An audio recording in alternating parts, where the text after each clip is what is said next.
The train raced swiftly across the country, blowing its whistle as it went. Sean and Nuala lost count of the many towns and villages they passed through. "This is a long journey to Grandmother's cottage," said Nuala. "Yes," said her brother Sean. "It will be late when we arrive." And he was right. The sun was setting when the guard called the children.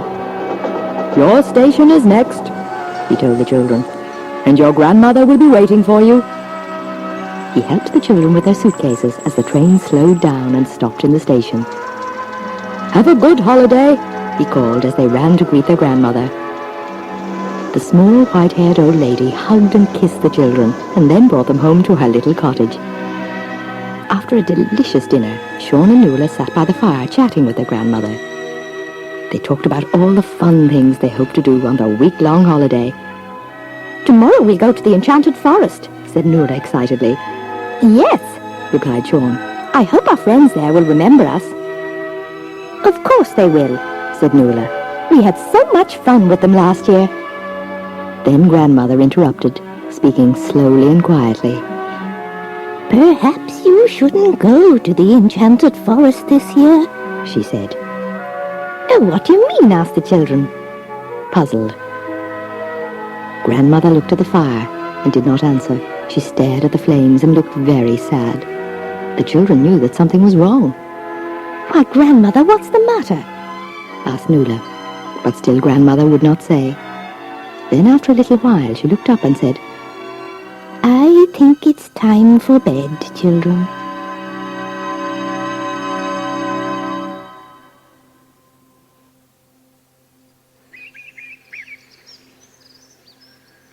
After breakfast the next morning, the children walked along the path that led towards the Enchanted Forest. "We shouldn't go there," whispered Nuala. "Grandmother said not to." "We'll only go as far as the magic wishing well," declared Sean. He walked briskly as they neared the Enchanted Forest. "There's nothing to be afraid of," he said boldly. "Oh, yes, there is," cried Nuala. "Look at that!" She pointed at the large sign which stood at the entrance to the forest. Last year it said, "Welcome to the Enchanted Forest." But somebody had used thick black paint to change it to "Keep out of the Enchanted Forest." They stared at the forbidding sign for a little while, unsure of what to do next. Suddenly a tiny voice shouted, "Look who it is! Sean and Nuala have come to visit us again." Then an elf, who was dressed all in blue and who had funny pointed ears, hopped out from the bushes. He was no bigger than a milk bottle, and he ran over to the children with a big smile across his little face. His eyes were bright with excitement. "Welcome to the forest," said the elf. "It's great to see you two again." When they saw their old friend Aircorn, the elf, Sean and Nuala forgot Grandmother's cautious words and the forbidding sign. The three pals walked through the forest, laughing and talking as they went. After a while they reached the magic wishing well. A small wall built to form a circle stood in the middle of a clearing. Inside it was very dark, and deep down you could hear the sound of gurgling water. "May we make a wish?" asked Nuala as she peered into the darkness of the well. "Yes," replied Aircorn the elf. "But remember, you must tell no one what your wish is, because a magic wish will only come true if it's a secret wish." Sean and Nuala each threw a coin in, and they both made their wish. Then Nuala asked, "Acorn, why is the Enchanted Forest so quiet?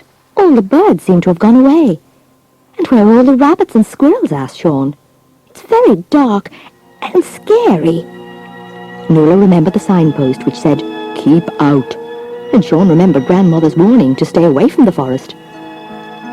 Together the children asked, "What's wrong, Acorn?" The little elf looked away and did not answer. Sean and Nuala knew that something was wrong.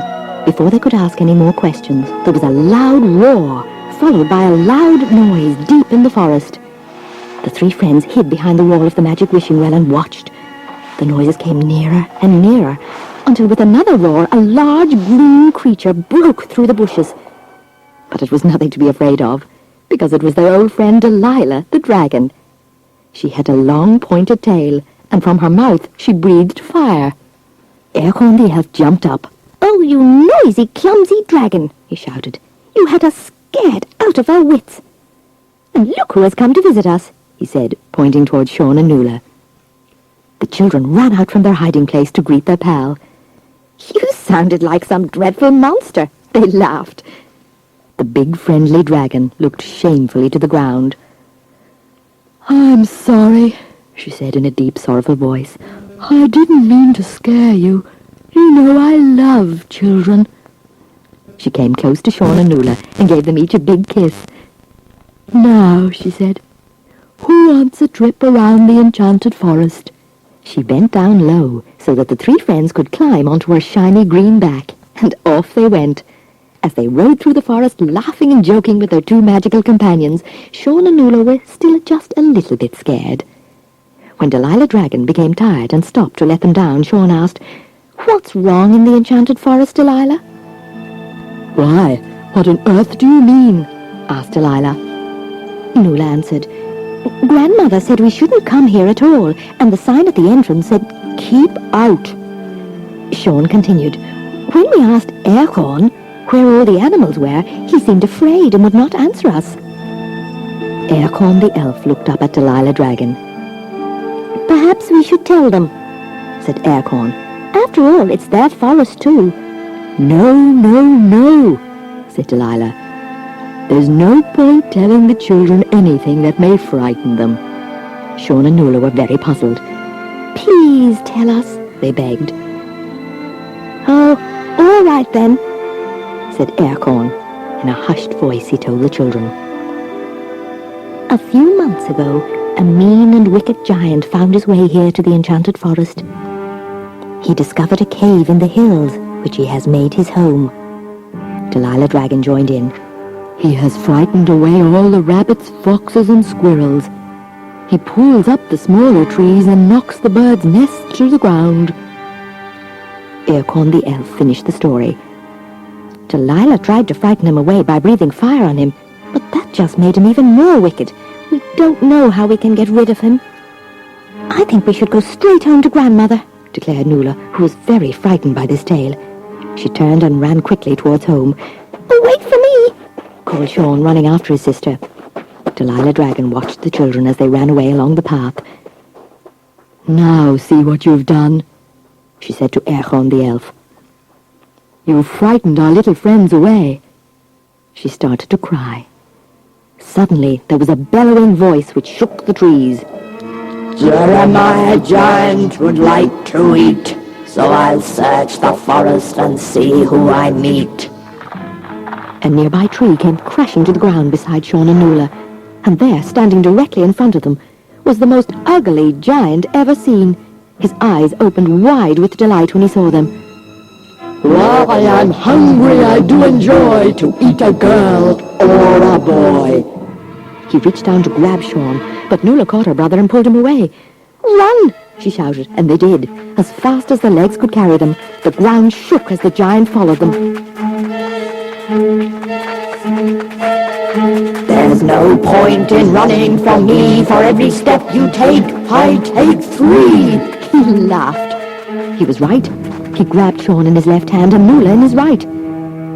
Delilah Dragon and Enchanted the elf had followed behind the giant, but there was nothing they could do to save the children. Jeremiah Giant held the children up in front of his ugly face. He looked first at Sean and then at Nuala. "I'll have boy for dinner and girl for tea. Don't bother to struggle, you can't break free." He growled as Sean twisted and turned, but the giant held a firm grip on him. Just then, Jeremiah Giant came to the clearing where the magic wishing well stood. He was walking quite slowly now, and as he passed by the well, Sean reached deep down into his pocket and pulled out a coin. The giant was carrying him high above the well, but Sean took careful aim and threw the coin down. It hit the wall of the well and then bounced inside. Down, down, down it went, and then splash! He quickly made his magic secret wish and waited. Then there was a flash. Sean and Nuala tumbled to the ground, and standing there between them was the smallest, most angry giant in the world. The giant had been turned into an elf. He shouted, "How dare you do this to me? I'll grow again, you'll see." "No, you won't," answered Sean. "A magic wish is forever." Delilah Dragon and Enchanted the elf came running up, happy to see their friends were safe. Aircomb was particularly happy. "You've gotten rid of the wicked giant," he said, "and made a new friend for me." He went over to Jeremiah Giant, who was now the same size as Aircomb, but before he could say, "Hello," the tiny giant kicked him in the shin. He said, I may not be very tall of late, but I will never forget how to hate. Everyone laughed, but Nuala saw that the tiny giant might never be friendly. So she went over to the magic wishing well, threw in a coin, and made her wish. There was another flash, which knocked tiny Jeremiah Giant to the ground. He sat up and looked around as if he had just woken up from a deep sleep. Then he said in a sweet and gentle voice, When I was young, my mother always said, a giant should be wicked, mean and bad. But I'm an elf now and not so high, so the rules for giants do not apply. He asked his new friends to forgive him for being so nasty when he was a giant, and they did. Then he said, From now on a helping hand I lend, my nasty evil ways I'll mend, and Elcorn the elf will be my best friend. Sean and Nuala were very happy. The wicked giant was now a friendly elf. "There's just one important thing left to do," said Nuala. "What's that?" asked Sean. "We must find all the forest creatures who are frightened away and bring them back," answered Nuala. Right, said Delilah Dragon. everyone climb on my back and we'll look for them. For the rest of their holiday, Sean and Nuala had great fun searching for the rabbits, squirrels, foxes, and birds who had been scared away. They brought them all back, and soon the forest was alive and busy again. And the Enchanted Forest has been a happy, peaceful place ever since.